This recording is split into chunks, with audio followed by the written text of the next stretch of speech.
guys, welcome back to my YouTube channel. Today I have a different video for you, as you've seen by the title. This video is about how I got COVID.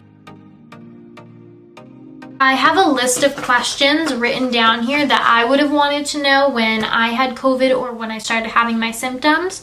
I hope this video helps someone that has either just tested positive for COVID or is quarantining or anything around COVID. I think it's really scary that we have to go through this. First question is, what were the symptoms that I started with and when did they start? So I started experiencing symptoms on October 29th, 2020. The symptoms included having a headache and being tired, which when you think about those, they're not really the top COVID symptoms like the fever and the fatigue and the lots of taste and smell. They're very mild symptoms. Like I had a headache pretty much every day in college because I would stress myself out, and also I'm always sleeping. Like I literally could sleep 12 hours at night and take a nap during the day. It's just how I am. So I didn't really think much of it. The next few days I noticed I was congested and I just kind of felt like gross, like almost like a head cold. Like I had the headache, the congestion, I was still tired. I ended up going home for Halloween weekend because there wasn't really anything going on in my school and I just didn't feel well. So I was like, I'm gonna go home, rest, and then I'll come back and be ready for the next part of the semester. So when I went home, I saw my mom and my dad, and we were in close contact with each other all weekend. And I did have like a head cold, but also I do have seasonal allergies during that time of the year, so I just thought it was that as well. I really never thought anything that had to do with COVID. And then I ended up going back to school that Sunday. I saw my boyfriend and my two friends, and I continued to work. I really didn't have anything crazy. Again, it reminded me of my seasonal allergies. Never once had a fever, and I was constantly checking that. Never lost my taste or smell. Like I was very cautious on checking everything. So being a student worker, we get tested every Tuesday. So I went to go get tested.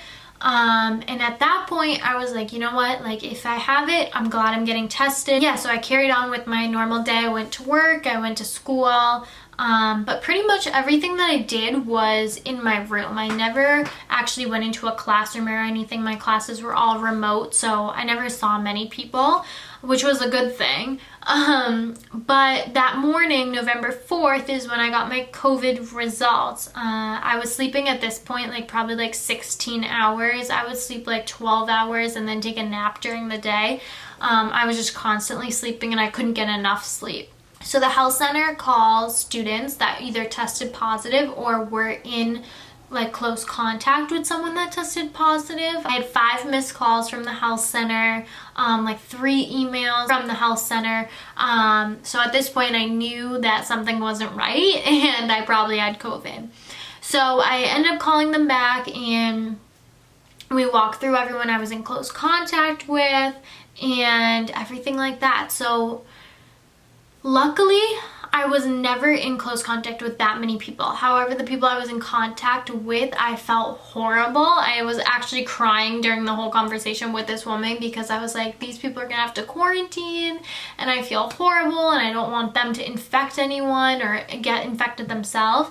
The person that contacted me about this was the person at my health center. I don't know if that's because I go to college, but the CDC never contacted me.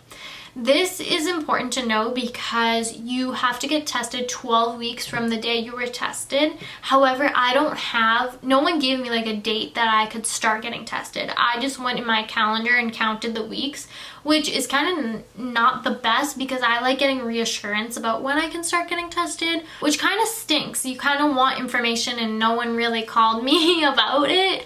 They kind of just said, okay, you're in your room for 10 days and that's it. The symptoms that I ended up getting, I never got a fever. Really bad headache. It was almost like a migraine. Continuous, no ibuprofen, no medicine helped with it, which kind of stunk because I was just laying in bed. My smell for a good 1 to 2 months, which was so weird. I held a candle up to my nose and I couldn't smell anything. That was the craziest thing. For my continual symptoms is hair loss, and that kind of stinks. Might be like really gross. I hate hair myself, like strands of hair, so this could be gross to some people. But if I laid on a pillow, there'd be like strands of hair like on my pillow, and I personally have never had that before. I've never woken up and there being strands. When I wash my hair, like there'd be like a lot of hair in my hands. So that is the one thing, if you have COVID, to keep an eye out for. Other than that, that was pretty much my whole COVID experience. It sucked. I hated being in my room for 10 days by myself.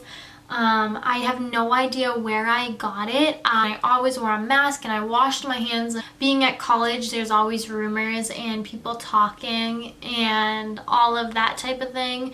So most people were like, oh, did the people who test positive go to a party and this and that? No, there was no party. There was no like 100 people in a room, nothing like that. The only place that I could think I got it is being an RA. I have to deliver meals to people that have COVID. We never come in close contact with them. However, we are going in a building that has people that tested positive or were in close contact. So I could have gotten it from them or the building itself or anything like that. But I think the most important thing to take from this is like not to blame people for like having COVID, because I think it's like really sad. People aren't going out in the world trying to get COVID. There's people that are ending up in hospitals and different things like that. And I understand people get frustrated from quarantining and stuff like that too. It's hard to understand everything too, because there's not enough information out there.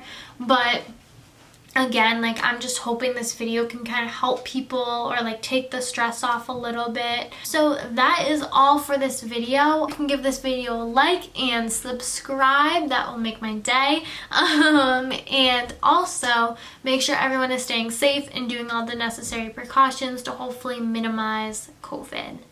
Alright guys, I will see you guys in my next video. Bye!